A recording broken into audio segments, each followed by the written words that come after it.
الذي يشفع عنده إلا بإذنه يعلم ما بين أيديهم وما خلفهم ولا يحيطون بشيء من علمه إلا بما شاء وسع كرسيه السماوات والأرض ولا يؤوده حفظهما وهو العلي العظيم بسم الله الرحمن الرحيم قل هو الله أحد الله الصمد لم يلد ولم يولد ولم يكن له كفوا أحد بسم الله الرحمن الرحيم قل هو الله أحد الله الصمد لم يلد ولم يولد ولم يكن له كفوا أحد بسم الله الرحمن الرحيم قل هو الله أحد الله الصمد لم يلد ولم يولد ولم يكن له كفوا أحد بسم الله الرحمن الرحيم قل أعوذ برب الفلق من شر ما خلق ومن شر غاسق إذا وقب ومن شر النفاثات في العقد ومن شر حاسد إذا حسد بسم الله الرحمن الرحيم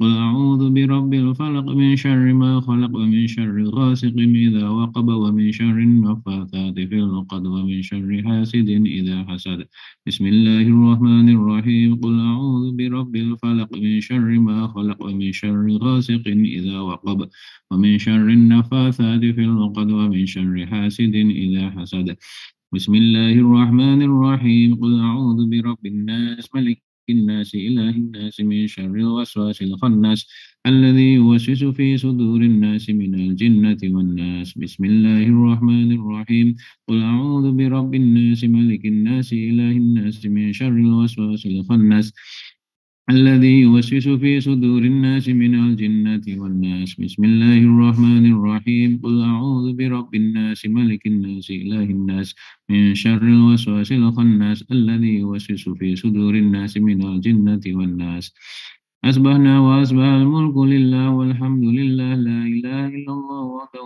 لا شريك له له الملك وله الحمد وهو على كل شيء قدير اللهم إني أسألك خير ما في هذا اليوم وخير ما بعده وأعوذ بك من شر ما في هذا اليوم وشر ما بعده وأعوذ بك من الكسل وسوء الكبر وأعوذ بك من عذاب في النار وعذاب في القبر اللهم بك أصبحنا وبك أمسينا وبك نحيا وبك نموت وإليك النصور أصبحنا على فطرة الإسلام وعلى كلمة الإخلاص وعلى دين نبينا محمد صلى الله عليه وسلم وعلى ملة أبينا إبراهيم حنيفا مسلما وما كان من المشركين اللهم أنت ربي لا إله إلا أنت خلقتني وأنا عبدك وأنا على عهدك ووعدك ما استطعت أعوذ بك من شر ما صنعت أبوء لك بنعمتك علي وأبوء بذنبي فاغفر لي فإنه لا يغفر الذنوب إلا أنت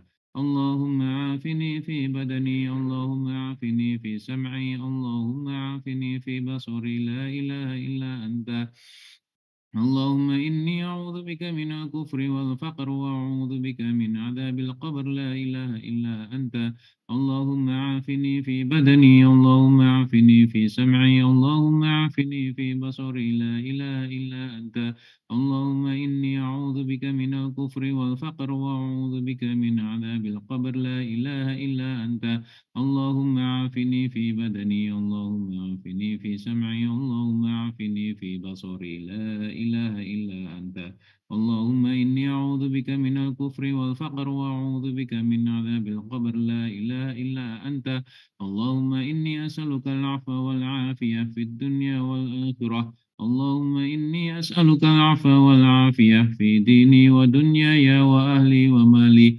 اللهم استر عوراتي وآمن روعاتي اللهم احفظني من بين يدي ومن خلفي وعن يميني وعن شمالي ومن فوقي وأعوذ بعظمتك أن أغتال من تحتي اللهم عالم الغيب والشهادة فاطر السماوات والأرض رب كل شيء ومليكه أشهد أن لا إله إلا أنت إني أعوذ بك من شر نفسي ومن شر الشيطان وشركه وأن أقترف على نفسي سوءا أو أجره إلى مسلم بسم الله الذي لا يضر مع اسمه شيء في الأرض ولا في السماء وهو السميع العليم بسم الله الذي لا يضر مع اسمه شيء في الأرض ولا في السماء وهو السميع العليم بسم الله الذي لا يضر مع اسمه شيء في الأرض ولا في السماء وهو السميع العليم